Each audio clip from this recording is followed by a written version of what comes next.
할렐루야. 여러분이 하늘의 별, 영어로 뭐라고 합니까? 스타. 네, 별을 스타라고 하지요. 이 단어를 우리는 자주 들어요, 그죠? 사용도 자주 하기도 하고. 그런데 이게 대부분은 비유적인 표현을 쓸 때 우리가 사용을 합니다.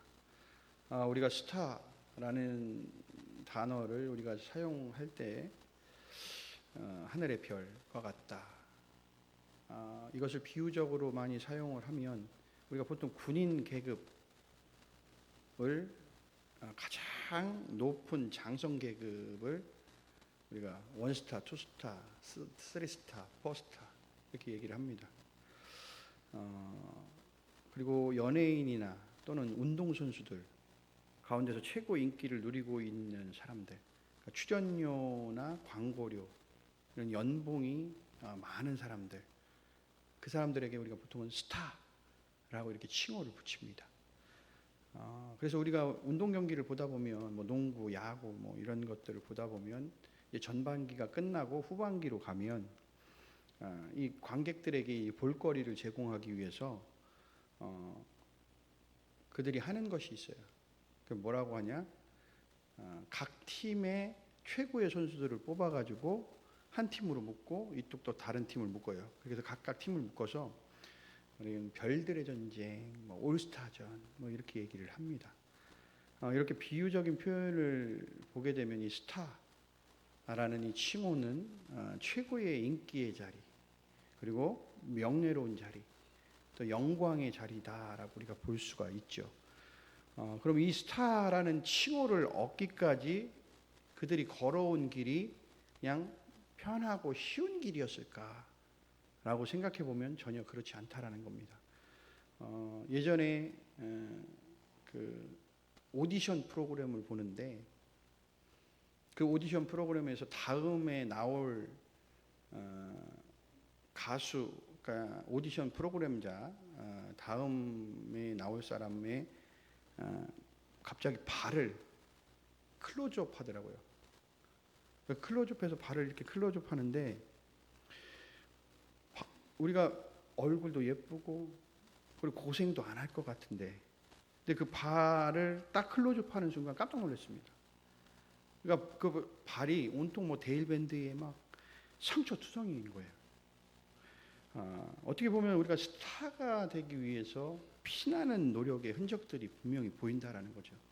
그러니까 높은 자리로 올라가기 위한 어떤 영광의 상처들이 나타난다라는 겁니다. 과거의 상처가 단지 그냥 보기 흉한 모습으로만 남는 것이 아니라 그것이 어떤 인생의 약이 되는 경우들이 있고 또 그 상처가 나중에는 영광의 상처가 될 수 있다라는 겁니다. 그리고 그 상처가 별과 같이 빛나는 경우도 있습니다. 자, 그러면 성경에서 아픔과 상처 하면 여러분 떠오르는 사람이 누굽니까?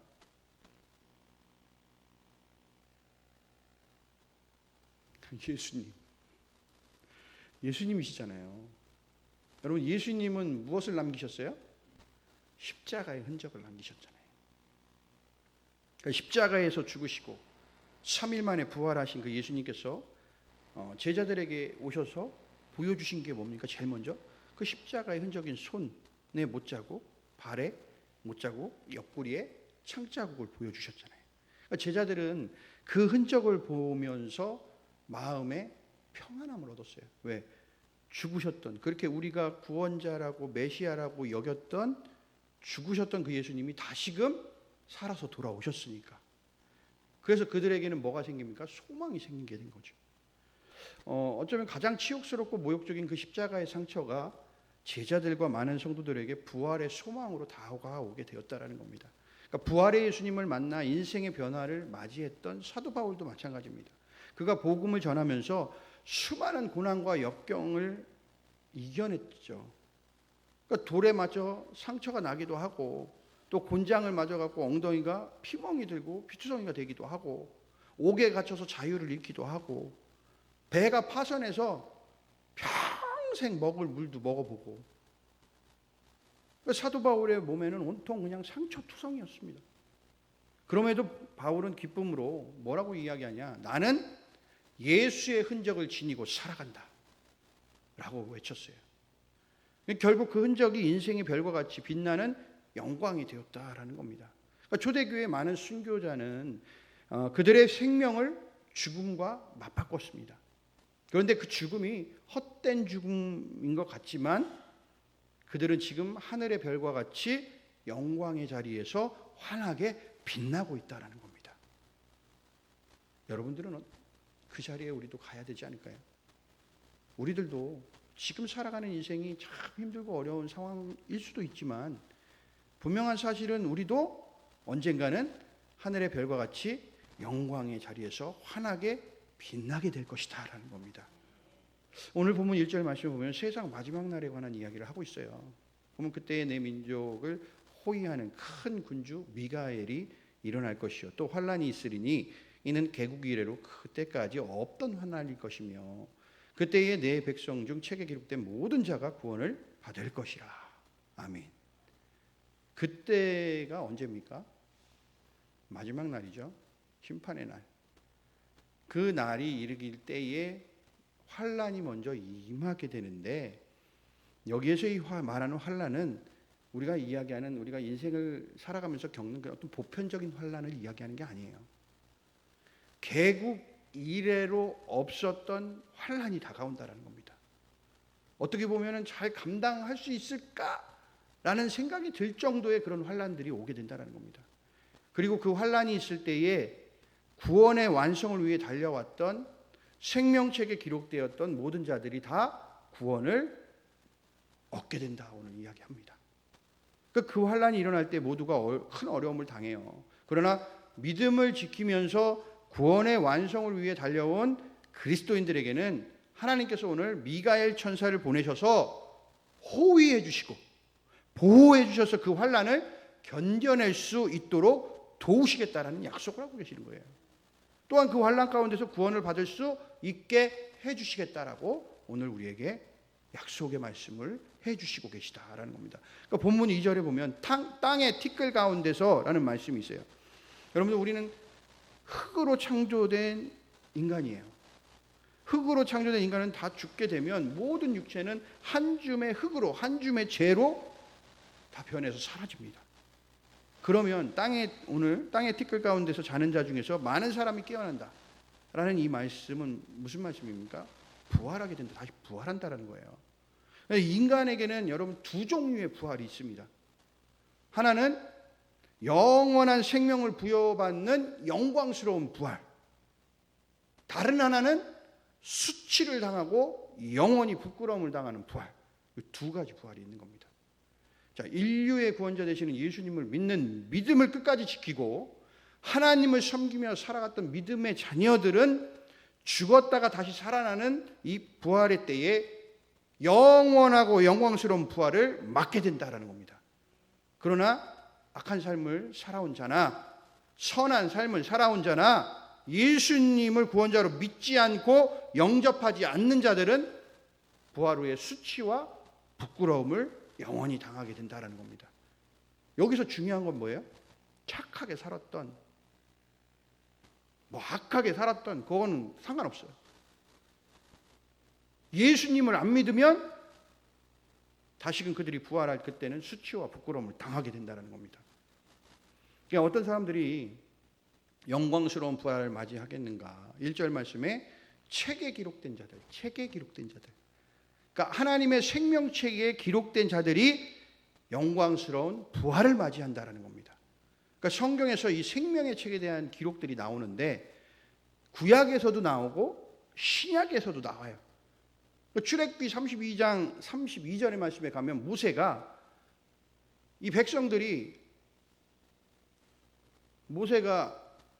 하나님의 율법 10계명 받으러 올라간 그 시내산 올라갔을 때 이들이 범죄하죠. 우상 숭배합니다. 송아지, 금 송아지를 만들어서 그게 하나님이라고. 그러니까 그걸 와서 다시 보니까 참 과간인 거죠. 그런데 하나님은 이들을 다 뭐 하시겠다고 그랬냐면 다 멸하고 다 지옥으로 그냥 다 보내겠다는 겁니다. 그때 모세가 뭐라고 하냐? 이들의 죄를 사해달라고 말해요.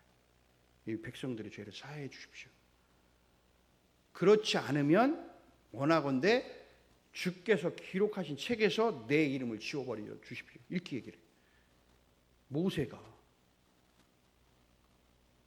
저는 못하겠어요. 저는 진짜 이 모세가 이렇게 했는데, 솔직한 얘기를, 저는 이게 솔직한 고백인데, 저는 막 여기서 범죄했어. 하나님이 다 멸하시겠대. 하나님 저도 못해요. 저는 진짜 못할 것 같아요. 근데 모세는 그렇게 한다고 해요. 그래서 모세를 하나님은 그가 온유한 자라고 이야기를 했던 것 같아요. 그러면 거기에서 보면 주께서 기록하신 책, 여러분 이 책이 뭐냐? 생명책. 생명책을 얘기합니다. 그 시편 69편 28절에 가보면 그들을 생명책에서 지우사 의인들과 함께 기록되지 말게 하옵소서, 이렇게 말씀하고 있어요. 신약 성경에 가면 빌립보서 4장 3절에도 생명책에 대한 이야기가 나오고, 요한계시록에 가면 6번이나 이 생명책에 대해서 언급을 합니다. 그러면서 계시록 21장 27절에 가면 무엇이든지 속된 것이나 가증한 일 또는 거짓말하는 자, 이들은 결코 그리로 들어가지 못하대. 그리로 들어가지 못한다. 어디요? 천국을 못 들어간다고. 어떤 사람? 무엇이든지 속된 것이나 가증한 일이나 거짓말하는 자, 천국에 못 들어간다고. 그래서 오직 어린 양의 생명책에 기록된 자들만 들어가리라. 어디예요? 천국에. 성경에서 이렇게 정확하게 얘기하고 계시는 거예요. 그래서 생명책에 기록된 자들만 새하늘과 새 땅인 천국에 들어갈 수 있다라고 이렇게 분명하게 말씀하고 계시는 거죠. 자, 우리는 예수 그리스도를 구주로 믿고 구원받는 날에 모두가 하나님의 생명책에 기록되어 있어야 합니다. 그래서 그 생명책에서 우리가 지워지지 않고 영광스러운 부활을 맞이하여 기쁨으로 우리가 천국의 문으로 들어갈 수 있기를 주님의 이름으로 간절히 소원합니다. 그러니까 본문 4절 상반절 가면 이런 말씀을 하세요. 마지막 때까지 말씀을 잘 간수하고 봉함하라. 그러니까 이 말씀의 의미는 사람들에게 모르게 하라는 말씀이 아니라 이 말씀이 변질되지 않도록, 훼손되지 않도록 잘 보존하라는 거예요. 지금 말씀이 훼손돼요? 안 돼요? 지금 말씀이 엄청나게 훼손되죠. 진리의 말씀을 강단에서 정확하게 선포를 해야 되는데 자꾸만 말씀을 훼손시켜서 성도들을 미혹하고 유혹해서 엉망으로 만들어버리고 있다는 겁니다. 그러면은 그 밑에서 그런 말을 듣는 사람들은, 성도들은 어떻게 되는 거예요? 영혼이 다 죽는 겁니다.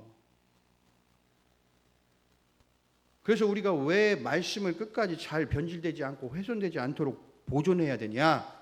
마지막 날에 그 메시지를 가지고 많은 사람들이 자기 주관적으로 잘못 해석하는 일들이 너무 많기 때문에 그렇다는 거예요. 목회자들도 마찬가지예요. 이단이 등장합니다. 하나님의 말씀을 막 자의적으로 해석하고 변질시켜요. 그뿐이 아니라 잘못된 해석을 통해 사람들을 미혹하고 그들의 영을 파멸시키기 때문에 그래요. 우리는 마지막 날까지 여러분 1.1획도 변함없는 하나님의 말씀을 훼손시키지 않고 잘 보존하여 진리 안에 거할 때 이단으로부터 미혹되지 않고 믿음을 지킬 수 있을 거라 믿습니다. 그래서 4절 하반절의 말씀을 보면 그래 많은 사람이 빨리 왕래하여 하며 지식이 더한다. 여러분 다니엘이 살았던 시대와 지금 시대를 비교해 보면 어때요? 문명의 발달 측면에서는 여러분 비교할 수도 없어요. 그렇죠? 교통수단만 봐도 여러분 지금은 기본이 뭡니까? 기본이 자동차. 그죠? 여기서 여기 앞에 가도 뭐예요? 자동차. 기본이 자동차. 그 다음에 비행기 타고 뭐 초음속으로 다니는 세상을 우리가 살고 있어요. 이뿐 아니라 지식의 축적도 마찬가지고 그 양의 차이는 어마어마합니다.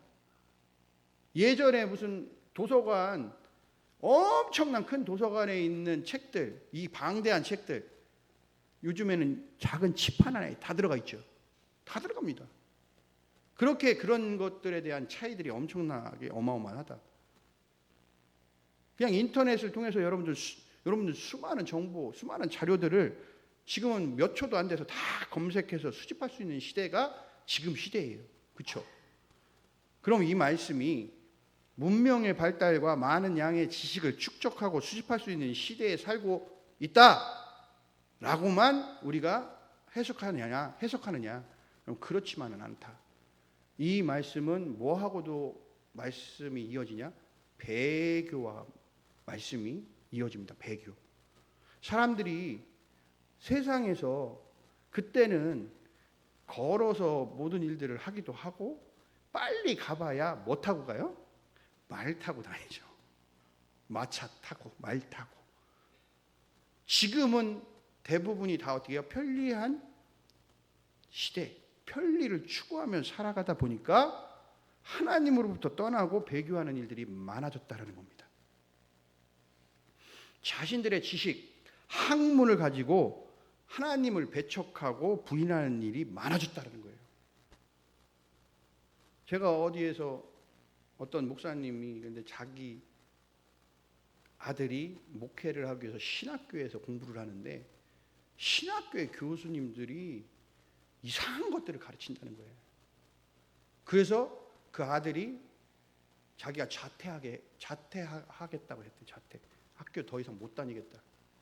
여기 교수들이 하는 행동이나 말하는 것들이나 가르치는 것들이 다 성경과 위배되는 것들도 많이 가르친다는 거예요. 그래서 그럼 가지 마라. 그럼 다니지 말아라. 그래서 자퇴했대요. 지금 시대가 이런 시대에 살고 있다는 겁니다. 그러니까 아무리 지식이 많고 학문이 많아도 하나님의 말씀을 자기 마음대로 해석하고 세상의 논리의 다양성을 가지고 들어와 가지고 그걸 가지고 해석해 버린다. 그거는 뭐와 같다? 배교와 같다. 그러니까 세상은 계속 지날수록 더 악해진다는 겁니다. 여러분들 목회자들 중에서도 여러분 동성애 뭐가 나쁜 거냐? 아니 차별금지법 통과시키는 건 뭐가 나쁜 거냐? 거기에 찬성하는 사람들 많습니다. 동성애는 여러분 그 동성애 자체 그 사람은 우리가 미워할 수 없어요. 그 사람 정죄할 수 없어요. 언젠가는 다시금 하나님께로 돌아올 수 있는 부분이 반드시 있으니까. 그러나 이 동성애라는 것 자체는 하나님이 주신 게 아니에요. 그건 악이 죄예요, 죄. 그럼 죄라는 것을 정확하게 알고 가르쳐줘야지. 근데 그게 죄가 아닌 것처럼. 그런 시대에 지금 우리가 살고 있다는 거죠. 우리가 지금 오늘 12장 말씀을 다 읽지는 않았지만 본문 뒤에 나오는 말씀을 보게 되면 오늘 다니엘이 환상 중에 천사들끼리 하는 이야기를 들어요.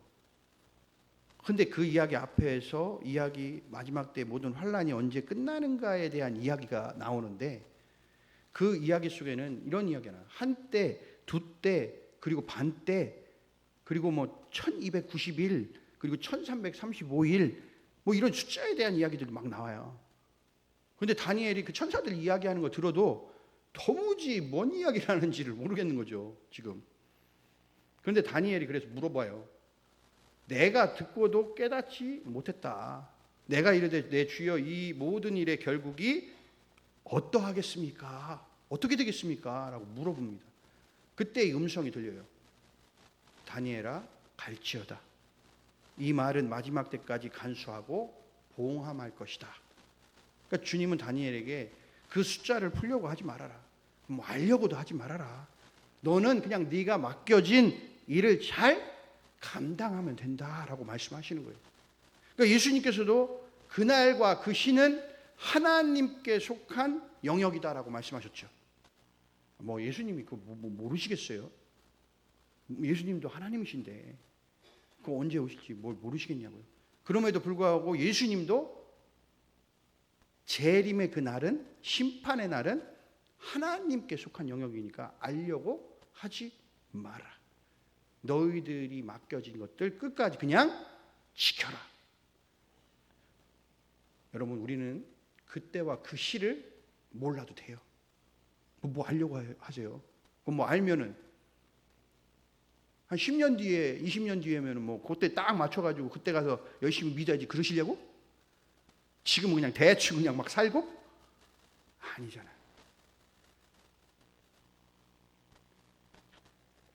몰라도 우리가 믿음 생활하는데 전혀 지장 없습니다. 그저 그냥 심판의 때, 이 세상의 마지막 때가 있다라는 것, 그리고 그 전에 대환란이 있다라는 것만 알고 있으면 돼요. 그러니까 환란 때에 천사가 우리를 보호하고 환란에서 벗어나 구원에 이르도록 하신다라는 것을 우리는 믿음으로 고백하면 되는 겁니다. 아멘. 그리고 우리가 하루하루 최선을 다해서 하나님께서 주신 사명을 잘 감당하며 오늘이 내 인생의 마지막 날인 것처럼 최선을 다하며 살아가시면 돼요. 그래서 오늘이 내가 주님이 오늘 오신다라는 그런 믿음으로 오늘 하루를 사세요. 내일 지구의 종말이 온다 할지라도 나는 한 그루의 사과나무를 심겠다. 철학자 스피노자가 말했는데, 그렇게 말한 것처럼 여러분, 내일 큰 환란이 와도 나는 구원의 이름 예수 그리스도를 부르겠다 라고 여러분 믿음으로 살아가시면 되는 거예요. 자, 오늘 다니엘에게 내게 맡겨진 사명을 다하라 이렇게 말씀하시죠. 그러면서 너는 가서 마지막을 기다리라. 이는 내가 평안히 쉬다가 끝날에는 내 몫을 누릴 것이다 라고 이야기합니다. 이걸 세번역으로 보면 이렇게 말씀하세요. 너 다니엘아, 너는 끝까지 신실해라. 너는 죽겠지만 끝날에는 내가 일어나서 내게 돌아올 보상을 받을 것이다 라고 이렇게 말씀하죠. 그러니까 다시 말씀드리면, 다니엘아, 지금까지 믿음을 지켜온 것처럼 마지막까지 믿음 잘 지켜라. 너는 죽어 세상에서 사라지지만 마지막 날에는 네가 영광의 부활에 참여해서 주님께서 주시는 그 상급을 받을 것이다 라고 약속해 주시는 겁니다. 여러분도 상급 받으셔야 되죠? 저도 받을 겁니다. 우리는 구원의 확신을 가지고 살아가요. 여러분, 이거를 절대 흔들리면 안 돼요. 나는 예수 그리스도로 말미암아 구원 받았다. 여러분, 이거 흔들리면 안 된다고요. 그런데 아직은 사실은 구원은 미완의 상태입니다. 아직 완성은 안 됐어요. 그래서 우리가 주어진 사명을 날마다 최선을 다해서 감당해야 된다는 겁니다. 사도 바울의 고백처럼 선한 싸움을 싸우고 달려갈 길을 열심히 달려가서 믿음을 지켜낸 그때 주님께서 모든 것을 우리에게 보상해 주시는 거예요. 여러분, 이 악한 시대 속에서 주님은 우리에게 세밀한 음성을 들려주십니다. 그 음성은 바로 이 세대에 믿는 자를 보겠느냐라는 거예요. 여러분, 30년? 40년 그거 숫자 가지고 따지려고 하면 안 돼요. 하루를 믿어도 내가 진실하게 정말 예수 그리스도를 믿냐? 그리고 내가 구원의 확신이 있어서 나는 천국 간다? 라는 이 확신이 있냐? 그리고 내가 하나님이 주신 사명 나 감당하고 있냐? 여러분, 우리 스스로에게 자꾸 물어봐야 돼요. 그러니까 이 세대에 믿는 자를 보겠냐라고 물으시는 거예요. 여러분, 교회가 어려움을 당하고 믿음의 위기에 처해 있을 때 과연 믿는 자를 보겠는가 하는 주님의 음성입니다. 또 하나의 음성은 내가 너희와 함께 하겠다. 아멘. 어렵고 힘든 시간을 보내고 있지만 분명한 것은 이 순간도 하나님께서는 우리와 함께 하시고 우리를 강하게 붙들어 주시겠다라는 약속입니다. 여러분, 사랑하는 성도 여러분, 과연 이 어려운 시대에 믿는 자를 보겠는가? 그 음성에 주님, 제가 여기 있습니다. 제가 그 믿음 지켜내고 있습니다. 예수님의 흔적을 지니고 살아가고 있습니다. 여러분 그렇게 당당하게 외칠 수 있기를 바랍니다. 여러분 이 순간에도 하나님은 우리와 함께 하시고 우리의 삶에서 역사하시고 우리의 마음과 평안을 위로해 주시고 여러분 우리가 묵묵하게 우리의 귀한 사명을 감당해 나갈 수 있도록 여러분들 우리와 지금 함께 하시는 줄로 믿습니다. 여러분 정말 심판의 날, 그날은 우리에게 마지막이 아니에요. 여러분 우리에게는 끝이 아닌 새로운 시작을 알리는 출발점이 될 겁니다. 여러분 우리는 스타, 여러분 하늘의 별이 된 영광의 시간이 될 거라고 믿습니다. 여러분 우리에게 다가오는 때로는 고난, 환난, 우리가 더 정결하게 하나님 앞에 거룩한 자녀로 의의 자녀로 세워질 때 어떤 환난이 와도 여러분 그 환난을 이겨낼 수 있으리라 믿습니다.